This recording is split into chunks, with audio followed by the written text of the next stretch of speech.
I have something I call a single spoon bite, which is where, like, if Oh. you want to add something and you're like, let's see, like, what if balsamic glaze would go on this? It's like, take one spoonful of all the little components, put a little on, see if you like it, instead of like putting it in the whole dish and then being afraid. So that's something I teach people a lot is like, just single spoon bite it, girl, and see what happens. And maybe it'll be magical.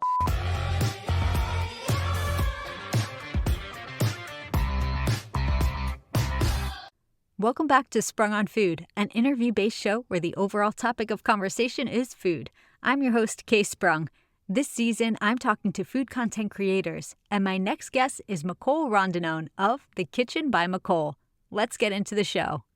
Micole is the founder of Micole in the Kitchen, where she's creating a culinary education platform focused on mental health and inclusivity, making nourishment accessible for all. When she's not in the kitchen, Micole works in the studio, collaborating with food and wellness brands as a food photographer and content creator, crafting visuals that make them stand out. Micole, welcome. Thank you so much. I love it's so interesting hearing your own bio back. You're like, yeah, I do that. I love that for me. It So kind of exciting. sometimes is a bit of affirmation as somebody like myself who suffers hardcore from imposter syndrome. If I ever do something like this and I hear somebody read it back, I'm like, "What? Who are you talking about?"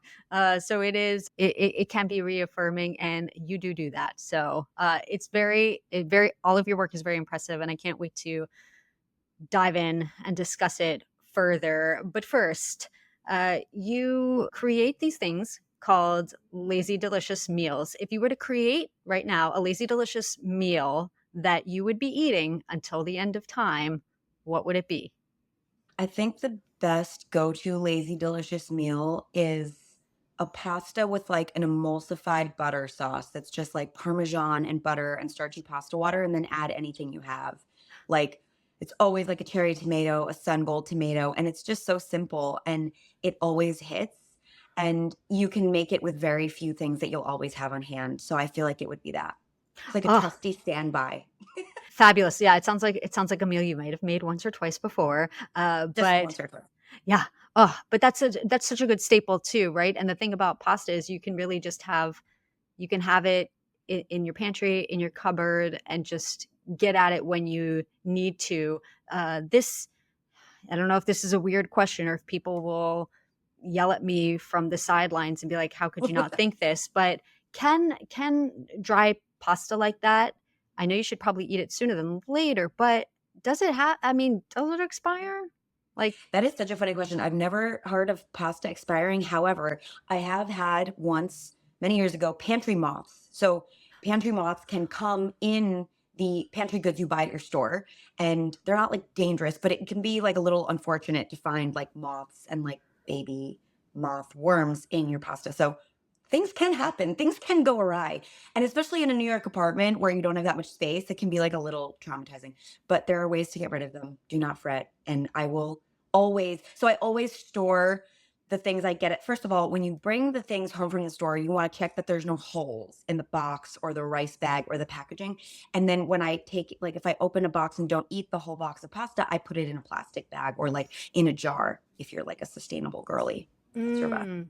Oh, okay, that's a good tip. And by holes Yeah. in the we're not talking about kind of the natural gaps that can occur in the packaging and the sealing on the top. We're talking about like you will see a physical, like a needle hole type of a like what are we looking for?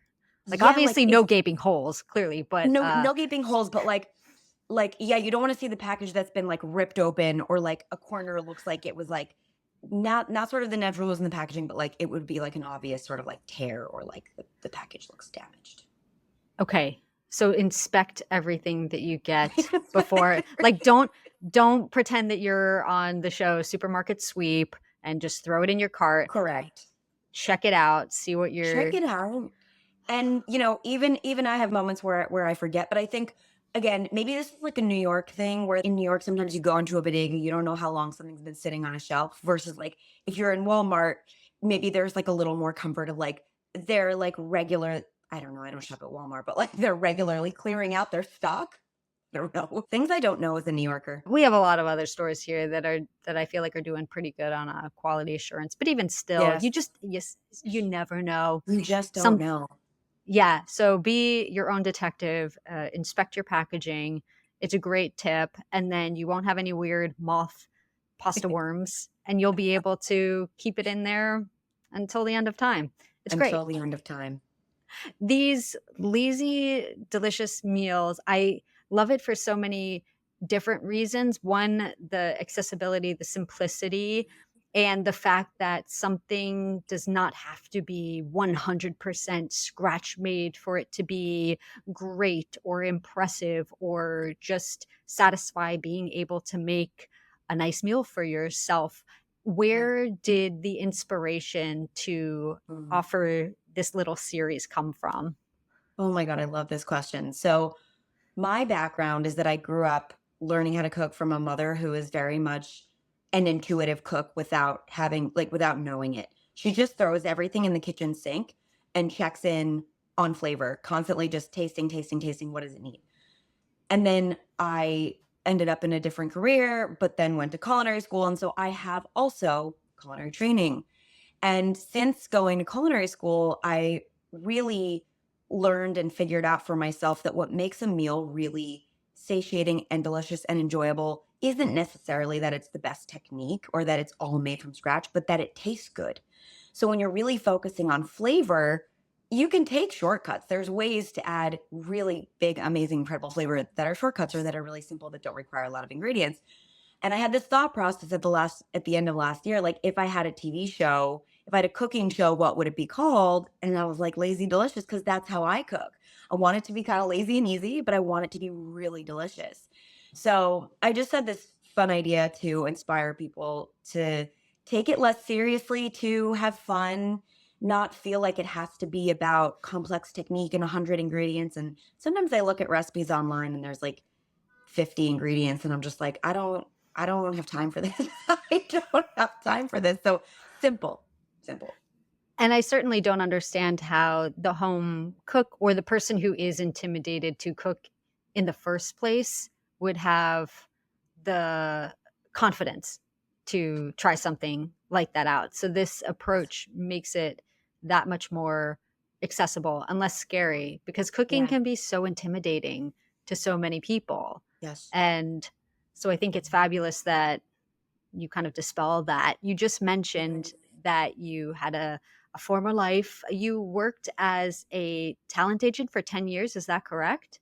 Yes. I worked at a fashion photography agency representing hair and makeup artists as an agent, which was kind of a sidebar life. Well, it's incredible, and I'm always very inspired by people who have different facets of their life and their Mhm. journey and where they end up. At Yeah. what point and what was the inspiration to step into the culinary world? Yeah. So a friend of mine, so I grew up in New York, started taking photos when I was in high school. There was a really cool program that was being run by the city of New York for high school students, wherein a professor from FIT would take us out every weekend. They gave us a camera, they developed all the film for us. So I picked up a camera, I fell in love with photography, and I was like, I want to be a fashion photographer. So I went to college with this very clear vision. I'm going to be a fashion photographer. And I started down that career path. And about 5 years in, I just felt really unfulfilled. And a friend of mine from college brought me to this event in New York, in Brooklyn, in Wilbur, and it was run by the slow food movement. And there were like little food zines and like I think the slow like the organization Slow Food was there, and it was just like it opened up this world of, oh, people have jobs, creative jobs in the food world. And it sort of tapped into this unignited love of blending food and creativity. And so I just started dabbling on the side. I had a partner at the time, and we were running a supper club for fun. And he was really encouraging of, what if you took photos of the food for our business, but also just did that on the side? So I started a food blog and went down that route. And then about 3 or 4 years of that, I said, I want to go to culinary school to blend my love for, both my parents were writers. So writing, photography, just sort of like cooking, recipe development.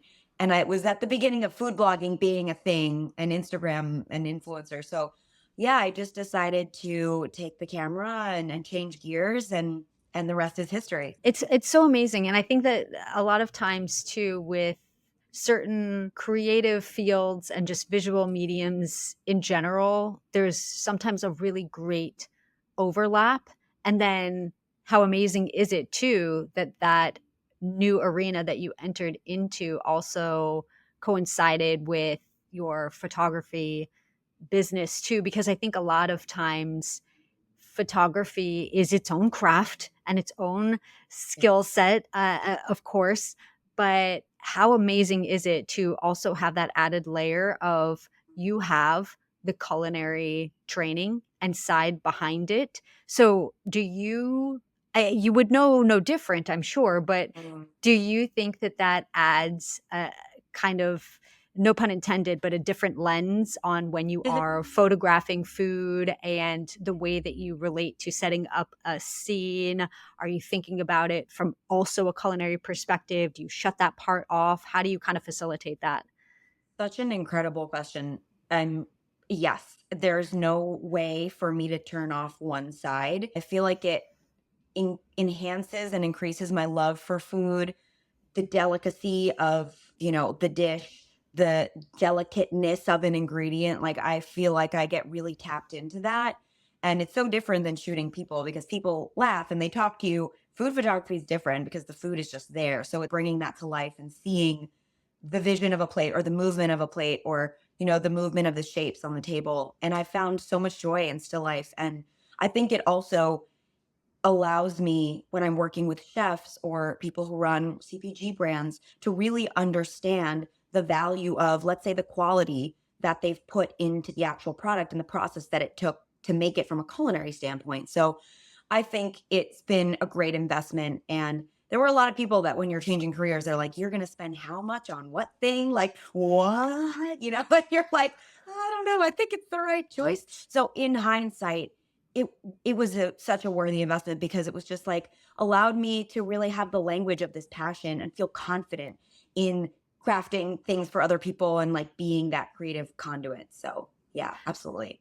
When you mention investing or spending so much, are you referring to camera equipment or culinary education? Both? Culinary education. Okay. Okay. Culinary education, which is part of why I do what I do, because I think in the world of culinary education, there's like professional and then there's like, recreational classes, and you kind of don't have anything, you have YouTube and like there are things out there, but I think there's sort of these boxes of what culinary education really is for everyday people. Yes.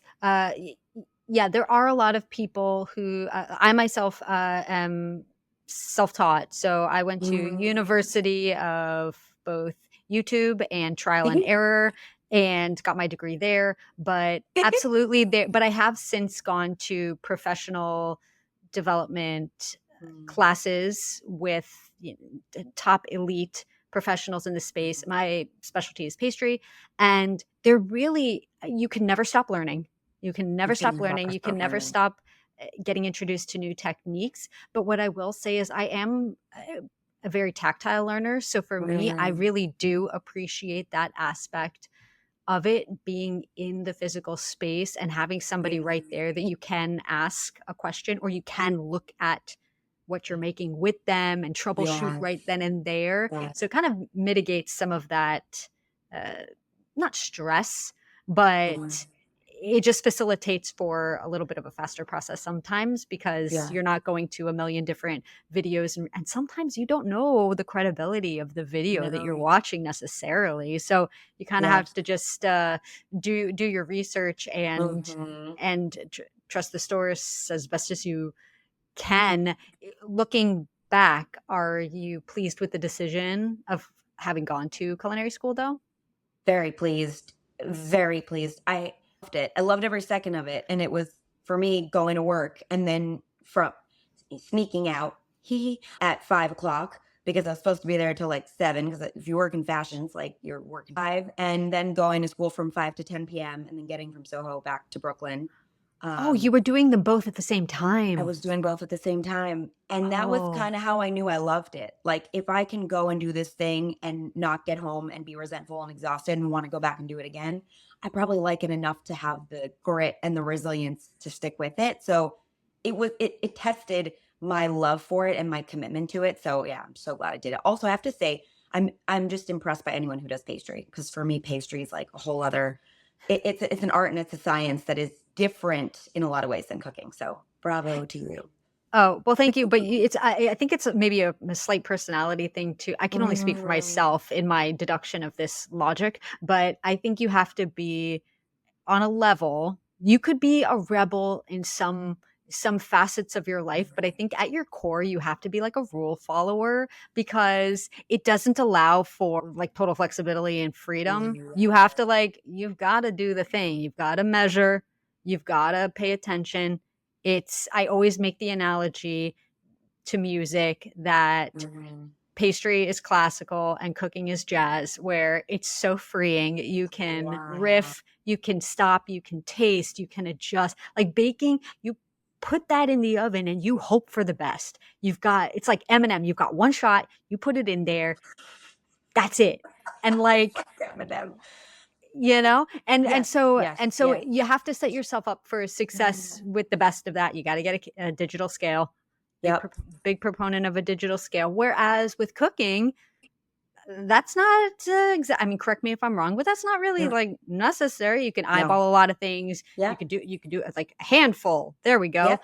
Because Yep. at the end of the day, it's not going to totally impede on the end result if you can Yeah. kind of tweak it and fix it, whereas the Yeah. other way around, like, forget about it. So, You I've it's never it's heard a that more analogy of, like, the oh, classical versus the jazz. My mind is oh. blown. I couldn't agree more. I think that's so perfect. Yes, I don't remember, I would credit the source if I remember where it came from, but it's been Wow. such a long time and it's been just ingrained in my mind. Yeah. There is and then the more commonly known, I think, is just that baking is a science, cooking Mm. is an art. Is that what it Yeah. is? Uh, Mm. so just kind of like Yeah. that is another, but I like music, so I'm going with that one, and it just makes more sense too, right? Like with jazz, like nobody knows what the hell, like they're just it's like go off, and then somebody just starts playing, and then somebody jumps in with something else. But Yep. classical, you cannot do that. No.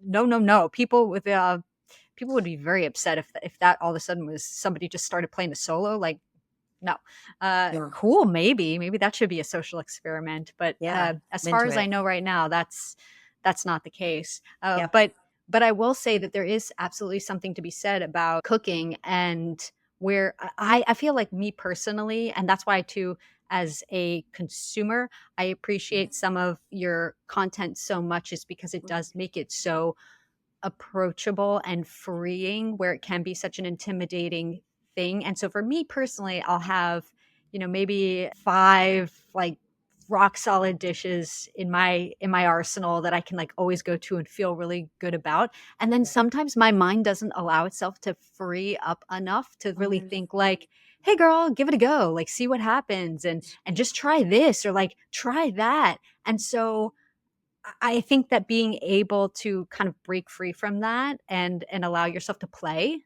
maybe is Mhm. how I should think of it. It can be very good because yes, I will get caught in like the very structure role playing game so Yes. much that sometimes it's like it's not that serious. Like you can play, it's okay.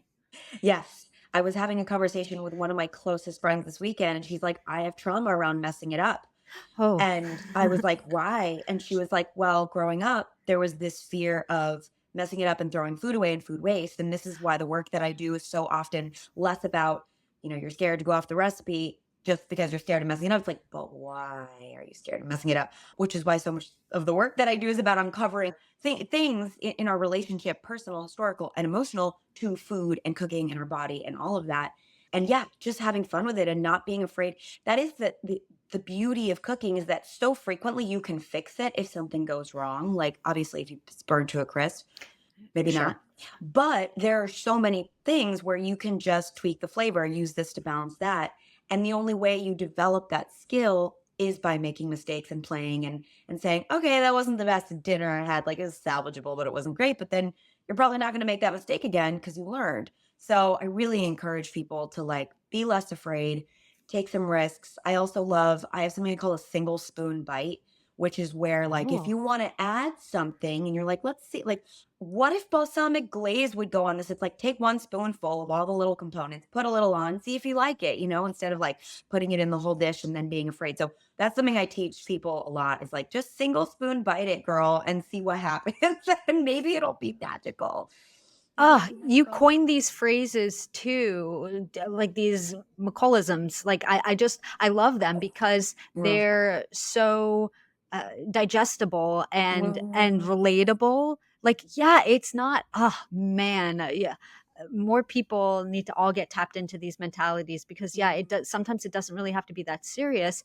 Do the whole test, see where it's at before. Yes, because sometimes that I feel like that has happened where maybe I'm just feeling overly confident and I'll add, something to it, and then I'm like, oh boy, I did it on the whole thing now, and I'm just gonna have to like quietly suffer through it, and it's fine, but I've learned my lesson. So yeah, Mhm. take a little bit, do a trial period, and see if it works for the Right. whole thing before you Yeah, like.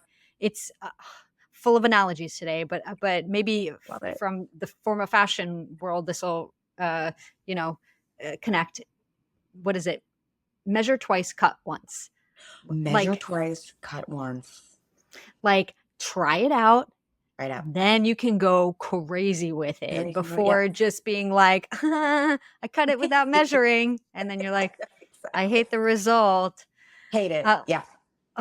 well, you discovered a pattern with your conventional culinary students that they had a Yeah. negative experience with Yeah. cooking and food. How did you discover this, and what did you kind of do with that?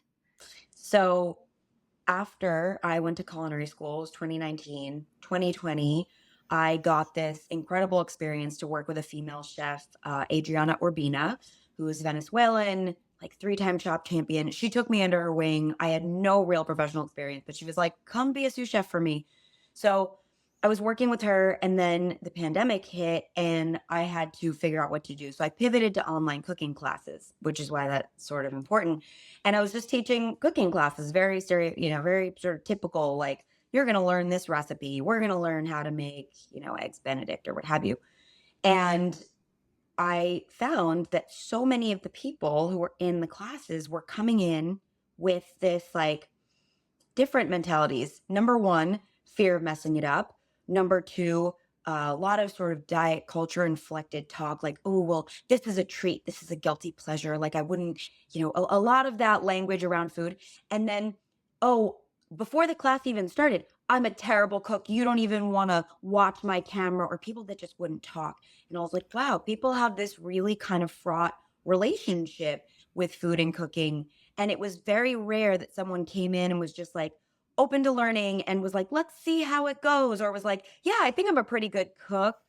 And so when I started shifting from group classes to one on one, those I was able to unravel some of that a little more. And it turned out that a lot of people just want to feel confident cooking and be able to feed themselves 3 times a day and not poke their eyes out. And so many people weren't feeling that way. There was so many reasons why they were overwhelmed or stressed or inundated or felt, guilt or shame or perfectionism, didn't feel confident. And so I just kind of decided that it would be way more helpful for people to spend part of the class or the lesson talking about that and realizing, oh, yeah, the reason I feel so anxious because my mom used to come and watch me over my shoulder and be like, what are you doing? You did it wrong. And when they have that awareness, once you see something, you can't unsee it. So that would inform. Now they felt this newfound level of confidence. Oh, I think they're not bad. So I started to work one on one with clients by blending sort of like a coaching approach, conversationally unpacking some of this stuff, and a cooking class and meal planning and strategy. So a lot of the work that I do is really around that more so than like, let me give you the perfect technique for cooking chicken, because you can learn that on YouTube. Like, anyone can learn that on YouTube. And I think it's important, but it's only like one part of the recipe, if you will. Yes, Yeah. absolutely. You need the full encompassing experience. Some of these clients are recovering from eating disorders, disordered eating, or neurodivergent. What were Mm. some of those challenges that you Mm. saw, and how did you then approach those? Yeah, I just, again, like noticing patterns. A lot of the people who were coming to me, who were finding my work, resonating with my work, had a similar experience to me. I'm recovered from disordered eating and orthorexia. Just a lifetime of having it pounded into my brain at home, in the world of, you have to eat to lose weight. Your body's the most important thing about you. And if you're not thin, you will not have access to XYZ thing, especially working in fashion, but also just in the culture. I was also like an 80s, 90s baby. So we had like a lot of that, like more, Mm. maybe even more than other people. But so I noticed that the people who were seeking me out had a similar experience. And even just having conversations in groups of people or while traveling, people from other countries would say, oh my God, so many people need this work because my sister or me or my friend feel stressed about food, feel anxious about their body, are always on a diet, are always thinking about health and weight loss. And so the challenge there is working people through a lot of that conditioning. And for example, I support my clients, especially those who are neurodivergent and have, some additional challenges to work through when it comes to feeding themselves, to use pre-made ingredients. And you get a lot of pushback of like, but that's not good for you. It's not healthy, and fears around certain ingredients or food, and everything in balance and in moderation, of course. But it's also really personal to you. If you have, of course, an issue with sodium, we're going to take a look at that and we're going to think about that because packaged foods can have a lot of sodium. But if not, then like, can we use that in moderation to support cooking and feeding yourself being easier for you? So it really just depends on the client, but working through that conditioning and kind of like saying like, hey, can we look at this from a different perspective? Yes, I find it so fascinating. Would you be able to give an example of maybe a challenge that, because being neurodivergent too spans across a large spectrum Yes. uh, too, so it's not it's an Yeah. umbrella, but that can be extrapolated to a lot of different things. Would you be able to Yeah. give just an example, or multiple if you're able, Yes. of what somebody might have a challenge with, and how you then are able to problem solve that or offer solutions to Yeah. them on an individual level? Yeah. ADHD specifically, there's a lot of time blindness. There's a lot of hyper focus. There Mm. can be sort of struggles with executive functioning and organization. So again, it spans a wide range, but what can happen, someone is so laser focused on work, they forget to eat and all of a sudden it's 8 p.m. and they're starving. And then their body's sort of in this state of like, oh my God, I have to eat whatever's in front of me.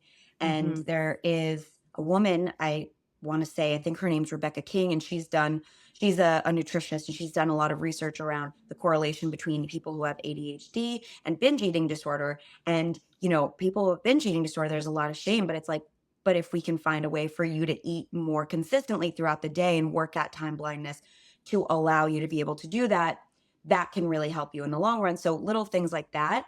People who are on the spectrum of ADHD, autism, there can be struggles with food textures, which make eating leftovers really challenging, which can make meal prep really challenging, which can make, certain foods feel like I absolutely cannot look at raw chicken, or I'll eat chicken for a week and then all of a sudden I cannot eat that. So, okay, how do we make a plan where we're going to have safety foods around at all time, and what are those safety foods? Thinking about textures.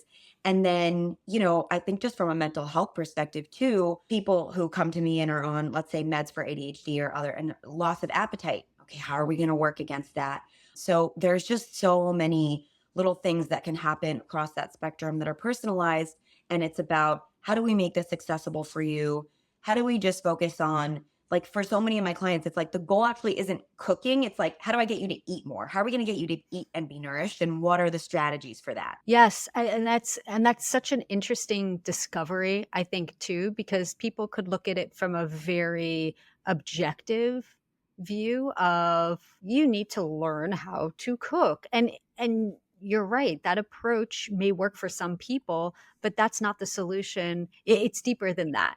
And Hmm. it's really getting to the source of the challenge rather than, slapping a band-aid over it and saying, well, yeah, I'll just teach you some tricks that may be just easy. Here you go. But anybody can find, there's loads of content out there, especially these days, where Yes. you can find 2 ingredient recipes or like Yes. meals under 5 minutes. Like you Yes. can find all of that stuff, but it doesn't mean that it's practical or that you're going to know how to implement that into your life. What does the structure look like Hmm. for maybe a client who has ADHD, and you're kind of creating this framework for them? What does that structure look like? Is it in person? Is it virtual? Is it creating programming that's sent to them? Hmm. How do you tackle that?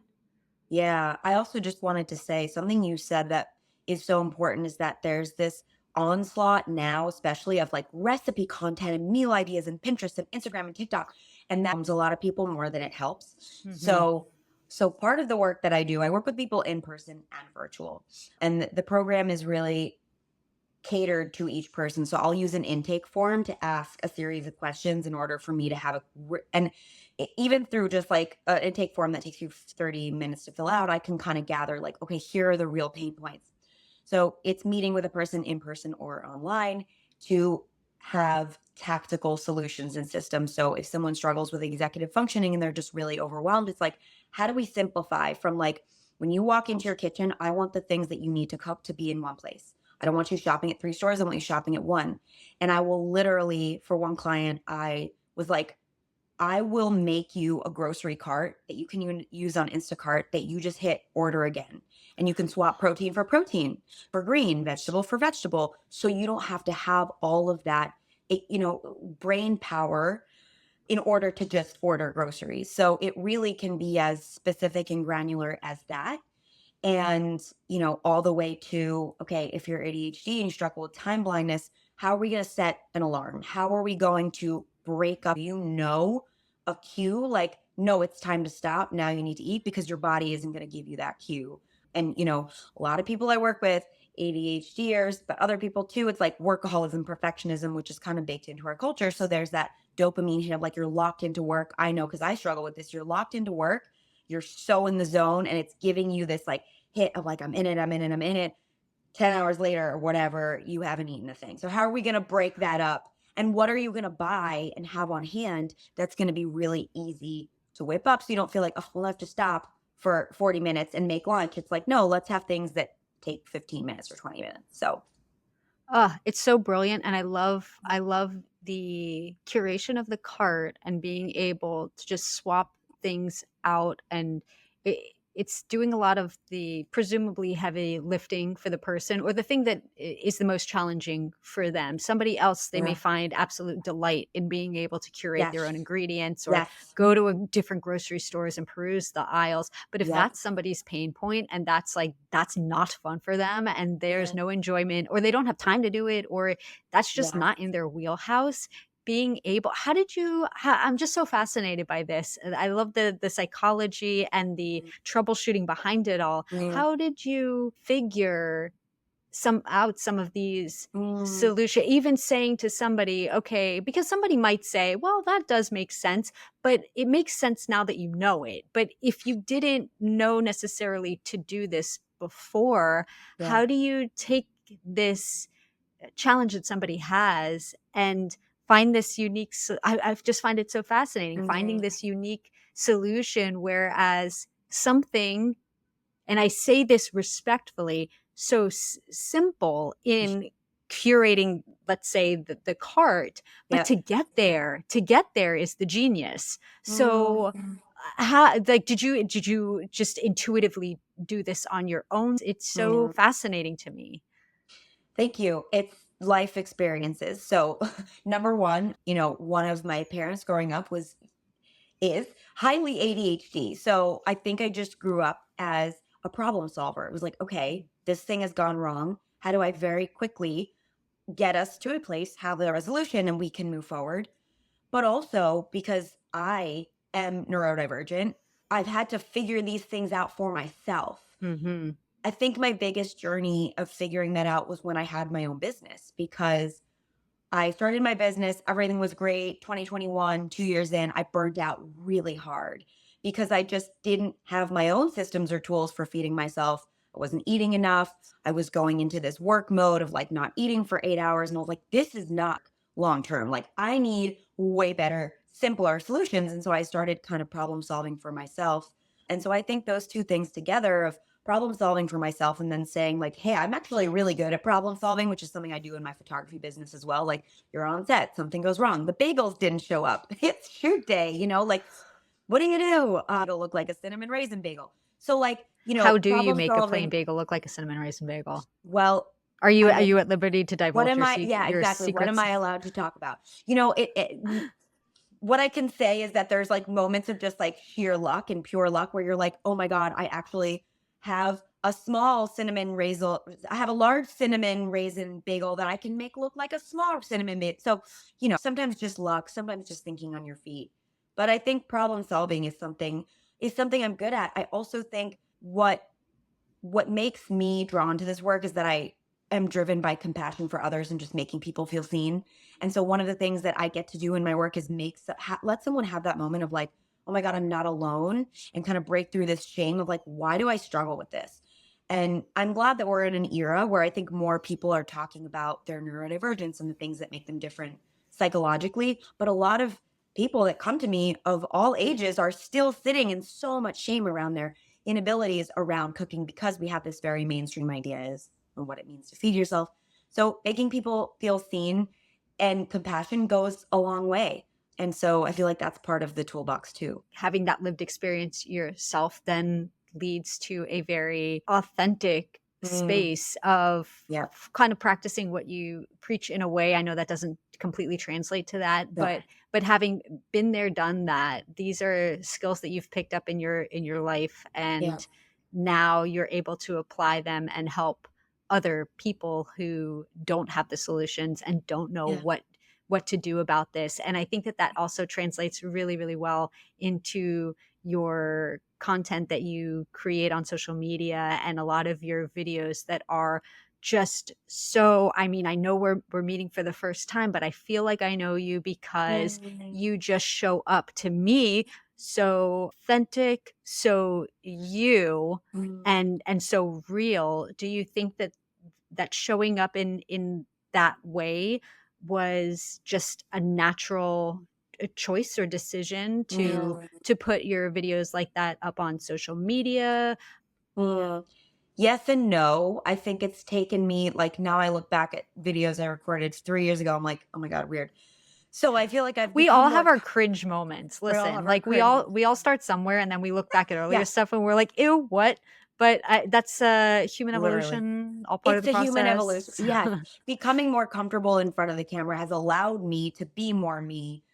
But I also think that what happens, and this is interesting that this is coming up now, because I feel like we all go through sort of stages of evolution and growth. And I feel like I'm at this point again where it's like, how much do you say on the internet? But the more I've Mm. found, the more vulnerable you can be, the more others feel seen, and it kind of creates this chain of acceptance and openness. And it's the videos that was the most like, am I really going to post this? And you hit post and you like run away and never want to look at your phone again, that people are like, oh Throw my your God, phone down and then put your hope you phone didn't break down. it. But yeah. Literally, that people are like, oh my God, I needed to see this today. Oh my God, I can't believe I'm not right. And then you're like, oh my God, okay, like, I'm not alone in this human experience. And I think that's part of my work is like, we feel like we're so alone in so many of these things, and yet we're absolutely not. There's so many other people who are going through it too. So like, yes and no. And it continues to be a journey of like, what do I share on the internet? The internet is weird. So It's a super weird place. There's a yeah. lot of things out there. And I think that your point just now was very astute and also something that a lot of people maybe they don't even struggle with or think about it until it's too late, until they've already posted the video and then in come the comments and things like that, is really being able to filter out in a way what do I share? What do I not share? Do you have those boundaries in your mind's eye, and are they very clear, or are they the kind of lines that you can decide to blur from time to time? Or do you have parameters of like, I am not sharing XYZ? Because at the end of the day, they are all choices. Some people are just Yeah. more freewheeling with them Yes. than others, and that's maybe their Yes. brand.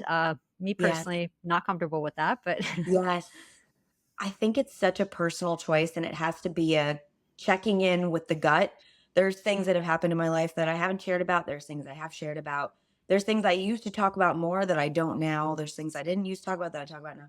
So I think it's just a checking in with yourself and how does this feel? And also kind of asking, like, where am I with this thing? How do I feel about this thing? And am I comfortable if there's a hater or a troll who comes at me for this thing, am I going to be able to kind of stay grounded? Do I have support in my life? Do I have people I can go to? I had my first viral video this year and there were trolls. They came for me. And you like think you're prepared to hold that until you're like, wow, people are ripping apart my character. That's really uncomfortable.